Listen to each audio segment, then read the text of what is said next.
Happy New Year, and all the best for a healthy, happy, and prosperous 2010. We all know that 2009 was filled with anxiety and uncertainty for all of us. Associations are typically a late indicator of the economy, and it well may be another few months before we see any improvements. No doubt, 2010 will be tough for our community, but we need to be optimistic. The U.S. economy appears to be positioned for a recovery.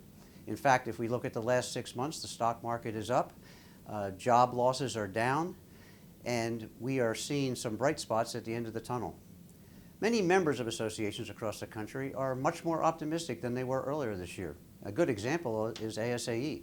Our career headquarters may be a good indicator of economic recovery. The number of job listings has increased to 2008 levels, albeit not early 2008 when we were at an all-time high, but 2008 levels nonetheless. 2010 marks a special time for ASAE in the Center. This year, we celebrate the 90th anniversary of our organization and the 50th anniversary of our CAE program. This economic downturn, although challenging for many associations, may be a great learning opportunity which can lead to many changes in the way in which associations do business innovation. We're in this together and want to continue to be your partner in good times and bad. We thank you for your continued involvement in ASAE in the Center, and we wish you again all the best for a fantastic 2010.